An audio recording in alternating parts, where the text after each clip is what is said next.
আমি ব্যক্তিগতভাবে ক্রিকেটের অনেক বড় একজন ভক্ত। আমি বাংলাদেশ ক্রিকেট টিমে লিটন আছে, মিরাজ আছে, নাজমুল আছে, সোহান, তামিম, সবারই ভক্ত। তো স্বভাবতই আমরা সবাই চেয়েছি আমরা যেন বিশ্বকাপ ক্রিকেট খেলতে পারি, আমরা যেন টি-20 বিশ্বকাপ খেলতে পারি, কারণ আমাদের ক্রিকেটাররা এটা কষ্ট করে অ্যাচিভ করেছে। কিন্তু আমাদের যে নিরাপত্তা ঝুঁকি ভারতে খেলার ক্ষেত্রে, সেই নিরাপত্তা ঝুঁকি পরিস্থিতির কোনো পরিবর্তন ঘটে নাই।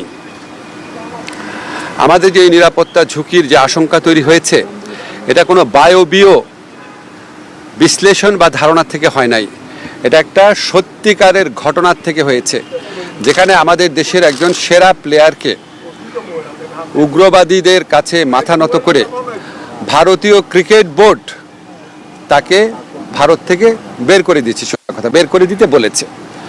তো এখন আইসিসি যে টুর্নামেন্টটা তো ভারতেই হবে। আইসিসি আমাদেরকে যতই বলুক নিরাপত্তা আশঙ্কা নেই, আইসিসি নামে তো আলাদা কোনো দেশ নাই। যেই দেশে আমার একটা প্লেয়ার নিরাপত্তা পায় নাই, এবং যেই দেশে ভারতীয় ক্রিকেট বোর্ড সরকারের একটা এক্সটেন্ডেড পার্ট, তারাই আমার প্লেয়ারকে উগ্রবাদীদের চাপে নিরাপত্তা দিতে ব্যর্থ বা অনীহ হয়েছে, সেই দেশেই খেলা হচ্ছে। সেই দেশের পুলিশ, সেই দেশের সিকিউরিটি এজেন্সিরই দায়িত্ব হবে ক্রিকেটারদেরকে নিরাপত্তা দেওয়া।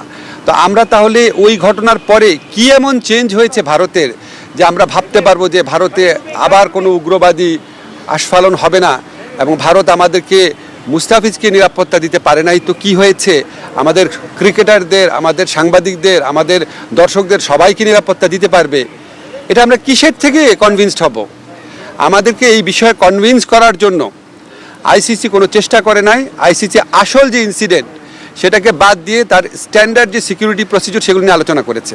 যেখান থেকে গ্রিভান্সটা, সেই ঘটনা নিয়ে আইসিসি কোনো স্ট্যান্ড নেয় নাই ঠিক মতো।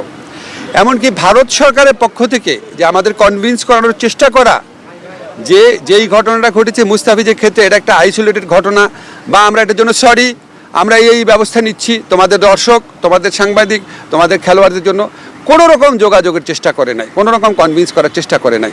ফলে আমাদের ডিসিশন পরিবর্তন হওয়ার কোনো রকম স্কোপ নাই। আমরা এখনও আশা করব, আমরা মনে করি আমরা আইসিসি থেকে সুবিচার পাই নাই, আমরা এখনও আশা করব আইসিসি সুবিচার করবে। আমাদের যে বিশ্বকাপ খেলার যে অধিকার, যেটা শ্রীলঙ্কাতে আমাদের খেলার সুযোগ রয়েছে, এরকম বহু নজির পৃথিবীতে আছে যে অন্য একটা ভেন্যুতে সিকিউরিটি রিস্কের কারণে খেলা হচ্ছে, আমাদের এখানে জেনুইন সিকিউরিটি রিস্ক আছে। আমরা এখনও আশা ছাড়ি নাই, আমরা আশা করব আইসিসি আমাদের জেনুইন সিকিউরিটি রিস্কটা সুবিবেচনার সাথে নিয়ে আমাদেরকে শ্রীলঙ্কায় খেলার সুযোগ করে দেবে বিশ্বকাপ। আমরা সেই আশাবাদ নিয়ে এখনও অপেক্ষা করছি।